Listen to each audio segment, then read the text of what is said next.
welcome to this edition of the Center for Audit Quality's Profession in Focus. Today's topics will involve what's top of mind for the public company audit profession as we head into calendar year audits.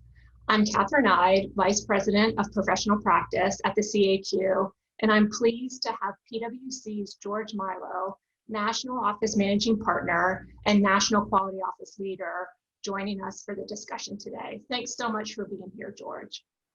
It's my pleasure, Catherine. So let's jump right in. We've heard from the press and others that the virtual audit environment is challenging. Can you share with our viewers what's top of mind for you as we go into calendar year audits?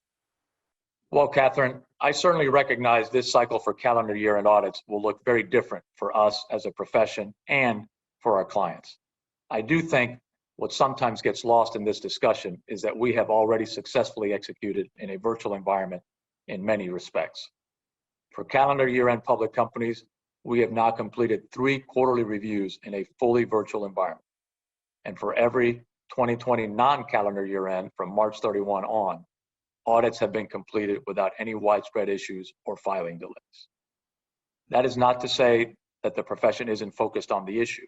We have certainly observed through the virtual audits completed to date that many tasks take just a little longer to complete in this environment. What that means is that timely supervision and review has been an important element enabling us to keep audits on track. We have found that project management and team connectivity are inextricably linked to supervision and review. Fundamentally, this is our ability to manage issues and team morale. One theme we have stressed at PwC is phasing our work. We knew we needed to be diligent about phasing, including timely reviews and monitoring of our progress against our audit plan. We have messaged to teams that the goal of phasing should be to drive earlier execution and reduce compression at peak times in the audit. A good example of this is inventory counts. Early on, we planned for addressing the risks of inventory counts and compliance with the standards, and we're comfortable we can execute those virtually. And we quickly asked our teams to execute physical inventory observations virtually and not deviate from the original timing they had in place.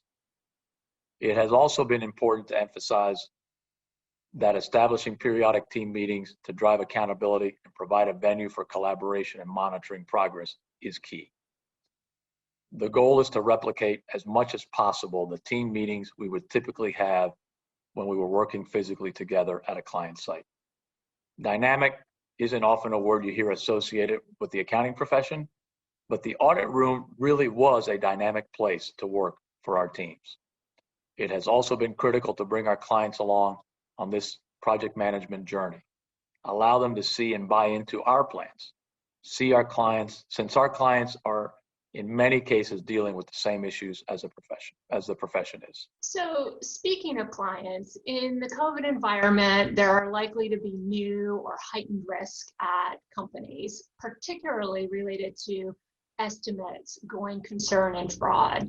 So let's take those one at a time so you can maybe share some perspectives on how auditors are responding to those evolving risks. So let's start with estimates. Well, with estimates, I think it's important to reemphasize the consistent messaging that has come from the SEC staff, that they have not objected to well-reasoned judgments. No one has a crystal ball. This was something that was unforeseen and not something that we had experienced previously. But we now do have 8+ months of experience, so that should help as we head into the calendar year-end audits. The key will be for management to be thoughtful about the assumptions underlying their estimates, and in our role as auditors, we need to be comfortable that those assumptions are well-reasoned and not just wishful thinking.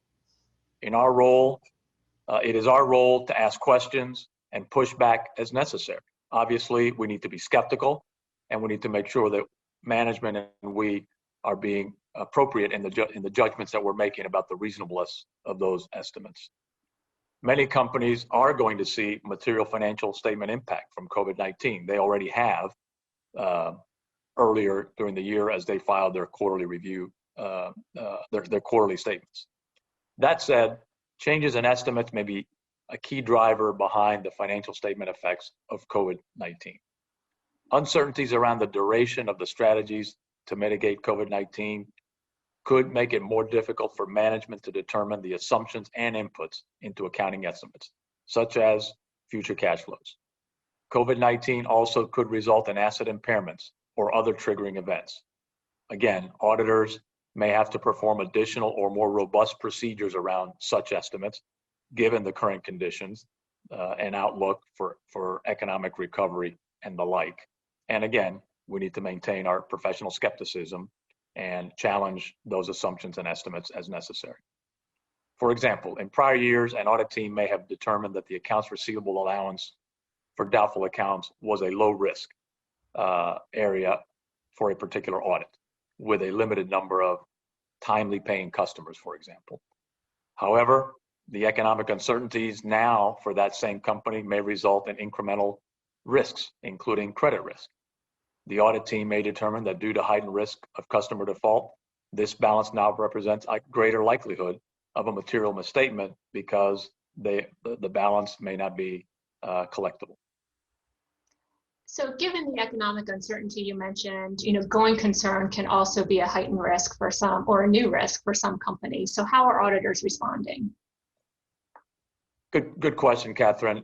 With respect to going concern, the substantial economic uncertainty caused by COVID-19 pandemic has been widespread and has had widespread implications for many of our clients and for many companies, including several very challenging operational and financial reporting considerations.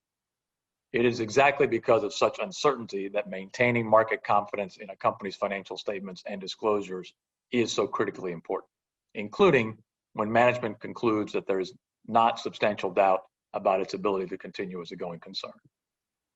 Luckily, again, calendar year companies have practiced their analysis of going concern and have dealt with many of the disclosures around going concern so far during the year in Q1, Q2, and in Q3. But for a user of the financial statements, one of the more important matters is having the information necessary to understand the company's specific risks and uncertainties around liquidity and their ability to continue as a going concern, and to address the implications of those risks. So their plans and the disclosure about how they're addressing those risks are going to be important, and we need to make sure we're having those discussions with our clients as auditors. Adequately identifying and responding to that risk of liquidity, as well as other related impacts, is foundational to a company's ability to assess its business continuity, and we need to be lockstep with them in that process. Given the complexities of COVID-19 and the significant judgments and estimates that may be required to properly evaluate the range of potential impacts, management must remain especially vigilant to ensure this area remains a high priority for them. This includes embracing an attitude of don't delay what you should do today. Executive level support and attention, coupled with diligent execution under a thoughtful framework, will help facilitate the effective performance of critical processes and controls to ensure that financial reporting and disclosure obligations are being appropriately addressed. I'll close with a common misconception, Catherine, and that is that the auditors take the lead in going concern analysis. I do want to stress that the standards prescribe that management actually goes first in going concern analysis. We as auditors obviously have an important responsibility to address going concern, but management has to come first in the preparation of their financial statements. Great point, George. Yeah, I appreciate you emphasizing that. Lastly, let's touch on fraud. Obviously, this is integral to the audit process, assessing fraud risk, even absent a pandemic. But in this environment, there could be additional or heightened risks of frauds. So what's your perspective on how auditors are responding to that? You're absolutely right, Catherine. The business environment with COVID-19 absolutely creates additional pressures and opportunities with respect to fraud, as businesses come under pressure through liquidity challenges that we were just discussing and potential changes to internal control as they adapt to working remotely.